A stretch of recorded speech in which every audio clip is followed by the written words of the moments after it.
हाँ, आप लोग के बीच में आज दीपावली के विषय में, आज दीपावली है, उसके उपलक्ष्य में ये कुछ बोलना चाहता हूँ और आप लोग ध्यान से इसे सुने। आज के दिन भगवान राम अयोध्या में आए और इसी के उपलक्ष्य में घर द्वार साफ सफाई, इतनी क्रिया ही, दीपदान, बम पटाखे फोड़े गए और 33 करोड़ देवी देवताओं का पूजन आज देव दीपावली के दिन होगा। और उनका चरण बिंद अयोध्या में पड़ते ही जो जिस जगह पे थे, कोई खेत में था, कोई खलिहान में था, कोई ये जो जहाँ था वहाँ से अपना काज धाम छोड़ के भगवान राम के यहाँ उपस्थित हो गए देखने के लिए। और औरत छोटे छोटे बच्चे को छोड़ करके अपने घर पे बच्चों को न ख्याल करके भगवान राम को देखने, भगवान राम की छवि को देखने के लिए अयोध्या में उमड़ पड़ी।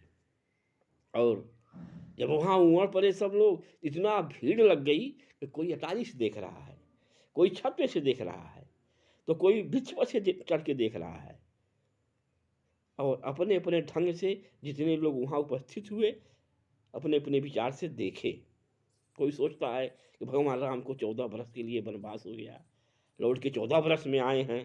और कोई सोचता है, स्त्री सोचती है, क्या सोचती है, अनव्याही संशय भरे, अनव्याही संशय भरे, प्याही भरे उलास, अनव्याही संशय भरे, प्याही भरे हुलास, गौने की मौने रही, गौने की मौने रही, देख राम मृदुवास।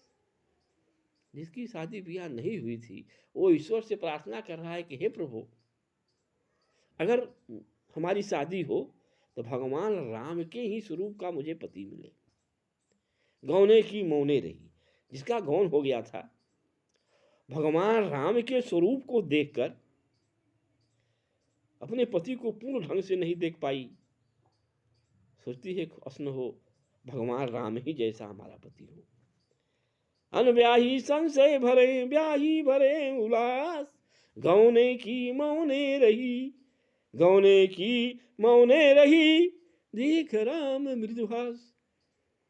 भगवान राम को देख करके जिसका शादी विवाह गौन सब हो गया था, वो सोचती है कि प्रभु अब चाहे अच्छा हो चाहे खराब हो, हमारा पति ही परमेश्वर है।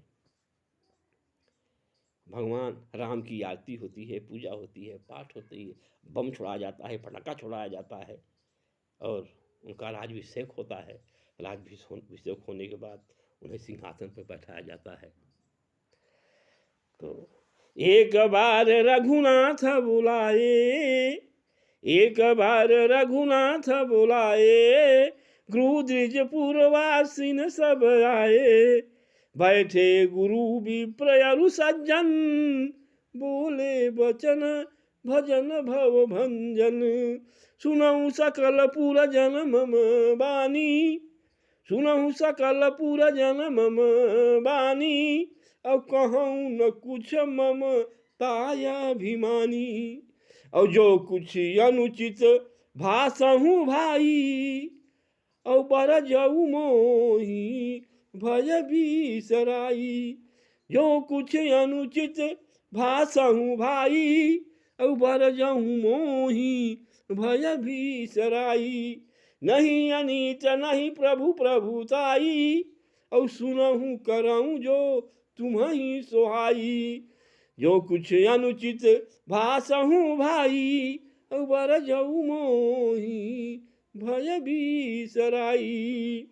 भगवान राम कहते हैं कि आज आप लोग अपने अपने दिमाग से निकाल दीजिए कि आज राजा राम बैठे हुए हैं, आज आप लोग के हम समकक्ष में हैं।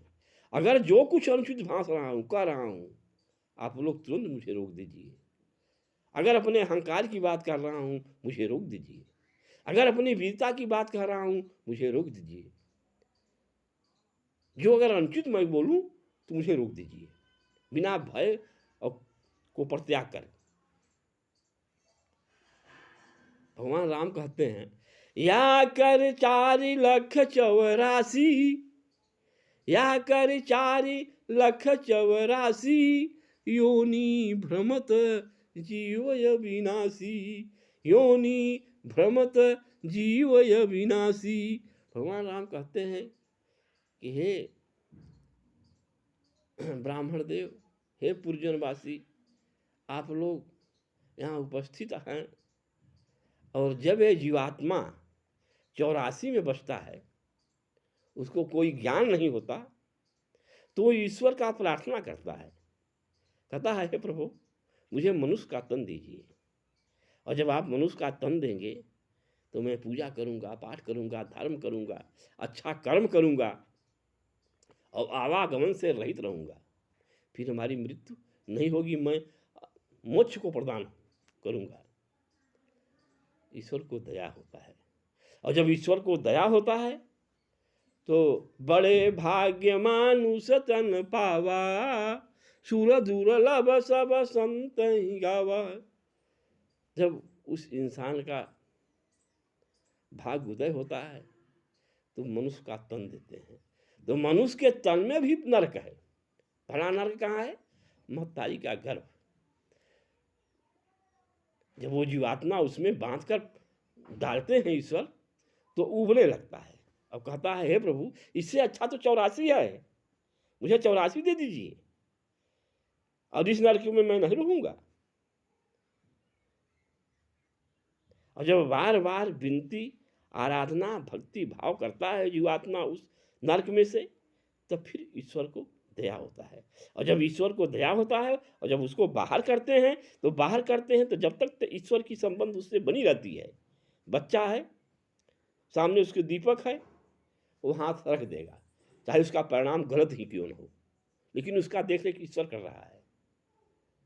लेकिन जब जवान होता है, सियान होता है, कंचन कृत कामनी तीनों व्याप्त होती हैं, तो धन चाहिए तो झूठ बोलेगा, न्याय करेगा, अन्याय करेगा, कुकर्म करेगा, कामनी चाहिए उसके लिए करेगा। इसके बाद यश, तब वो ईश्वर माने क्या? कुछ नहीं। पूजा माने क्या? कुछ नहीं। भगवान चर्चा माने क्या? कुछ नहीं। तीर्थ व्रत माने क्या? कुछ नहीं। तो करता क्या है? ठीक उल्टा करता है। क्या उल्टा करता है? पूर्व जन्म के कारण से, पूर्व जन्म के कारण से भगवंत कथा जब तू न लियो, तब एक ही नारी बुलाई के नचावत है थिनको थिनको। मृदंग कहे धृग है धृग है, मृदंग कहे धृग है धृग है, मंजीर कहे किनको किनको। तब हाथ उठाई के नारी कहे, तब हाथ उठाई के नारी कहे, इनको इनको इनको इनको। ईश्वर माने कुछ नहीं, धर्म माने कुछ नहीं, करता क्या है? एक नारी बुलाए के नचावत है थिनको थिनको। बेस्या की नाच होती रहे, रंडी की नाच होती रहे, वहां धन व्यय कर देगा आदमी, लेकिन धर्म पे धन व्यय नहीं करेगा। तो जो उसमें की मजीरे की आवाज निकल रही है, वो कह रही है धिक्कार है, तुम्हारी जिंदगी का धिक्कार है, धिक्कार है, धिक्कार है। मृदंग की आवाज कह रही है धिक्कार है, धिक्कार है। तो मंजीर कहे किनको किनको, जो मंजीरे की आवाज निकल रही है वो कह रहा है किनको किनको, पूरे संसार में धिक्कार है, पूरा संसार पापी बसा है। कहती है नहीं। तब हाथ उठाई के नारी कहे, तब हाथ उठाई के नारी कहे, इनको इनको इनको इनको। ये जो इस रस में है, जो इस बाग में है, उसके लिए धिक्कार है। अब आप दूसरे भाग में चर्चा सुनिएगा। ए कवित इसी जगह ब्रेक होता है।